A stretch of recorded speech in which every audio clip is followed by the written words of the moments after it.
বন্ধুরা, আজ তো খিচুড়ি খাবো। তো মুগ ডাল, আর এটা অনেকে রুমা বলে, অনেকে বরবটি বলে, আর মসুর ডাল, আরও কিছু মিক্সচার থাকলে ভালো হতো, ছোলা টোলা তো নেই, এই 3 রকমই ছিল।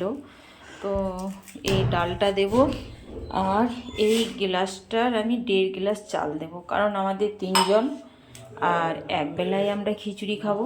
রাতে আজকে আবার ডিমান্ড আছে ছেলের হাজব্যান্ডের, যে গরম গরম বেগনি আলু বড়া মুড়ি খাবো। তো চলুন প্রস্তুতি করি।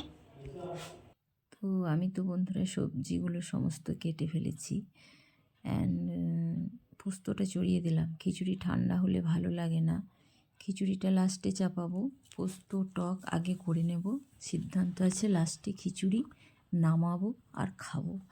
আর যা ঠান্ডা পড়েছে, তো যে কারণে আমি করেছি কি, ফিল্টার থেকে জলগুলো সব বোতল বোতল ওই দেখুন রোদ্দুরে আমি দিয়ে দিয়েছি। তাহলে কি হবে, জলটা একটু সবাই তৃপ্তি করে খেতে পারবে, একটু বেশি বেশি জলটা খাবে। আর হাজব্যান্ডের একটু সর্দির ধাত, তো যে কারণে ও ফোল্ডিং খাটে, টিউশন পড়িয়ে ও কিন্তু রোদ নিচ্ছে, রোদে শুয়ে আছে, ও পড়ে পড়ে ঘুমায়, টিউশন পড়ায়। ফাঁকা টাইম কি করবে, কোথায় যাবে, কার কাছে দাঁড়াবে, তো ও না পড়ে পড়ে ও রোদও নেওয়া হয়, আর ঘুমটাও ঠিকঠাক হয়ে যায়। হয়ে এসেছে, এবার জাস্ট পোস্ত বাটাটা দিয়ে নামিয়ে দেব। আর খিচুড়ির সবজিগুলো আমি একটু কষে নিচ্ছি, শুধু এমনি ফেলে দিলে খেতে ভালো লাগে না, যে কারণে। আর তাছাড়া স্কুলে খিচুড়ি ঘেঁটে ঘেঁটে অভ্যস্ত, হেল্পার তো নেই, খিচুড়ি ঘাটুনি হয়ে গেছি এখন। তো বিষয়টা হচ্ছে, মাস্টার কম, খিচুড়ি ঘাটুনি বেশি হয়ে গেছি স্কুলে, তো যে কারণে একটু শর্টকাটে খিচুড়িটা করব।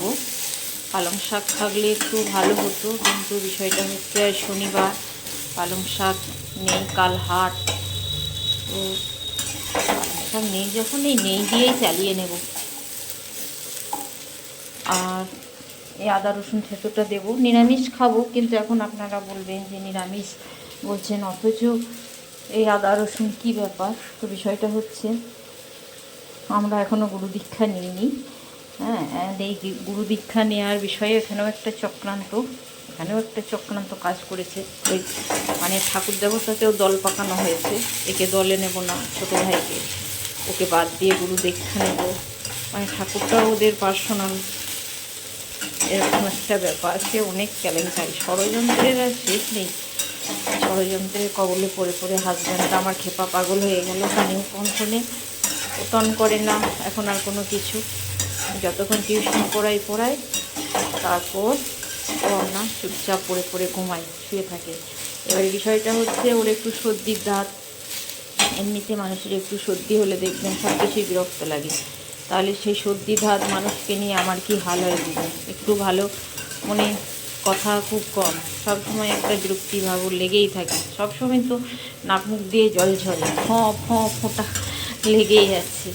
তো কী করবো, ভগবান আমাকেই বেছে নিয়েছে যে এই সংসারে পাল্লা দিতে আর ওর সাপোর্ট করতে একমাত্র তুমিই পারবে, অন্য কেউ পারবে না। তো হাজব্যান্ড এই দেখুন আমলকি কিনেছে, আমলকি মানে আমলকির আচার দেবে, ওই দেখুন আমলকি কিনে ও কিন্তু মানে ইউটিউবে দেখছে যে কিভাবে আচারটা বানানো যায়। আর এইদিকে আমি ছেলেকে উঠানে খেতে দিয়েছি, ওখানে আমিও বেড়ে নিয়েছি। আর হাজব্যান্ড উঠানে খেতে লাইক করে না, ও ঘরের মধ্যেই খায়, তো ও একটু খেতে লাইক করে। তো এই দেখুন যা পোস্ত বেড়েছে জামবাটি করে, আমি কিন্তু ওকে সমস্তটা নামিয়ে দিলাম, খেতে লাইক করে, খাক। তো এই দেখুন পোস্ত, আলু খাবে না, ওই যে বিরিকলাইয়ের বড়িগুলো বেছে বেছে ওকে দিলাম, তো ও ঘরে খাবে, আমরা তো মা ছেলে উঠানেই খাবো। তো এই আর এইদিকে আমলকির চাটনি বলুন, আচার বলুন, সেটা হয়ে গেছে। আমি হাজব্যান্ডকে জিজ্ঞেস করছি, মানে এত টক খেতে পারবো না, ওকেই দেব, যে ক টুকরো দেবো, ও বলছে আমাকে 4 টুকরো দাও। আমলকির আচার কেমন হয় জানা নেই, আজই ফার্স্ট করেছি, হাজব্যান্ডকে দিয়েই ট্রাই করছি।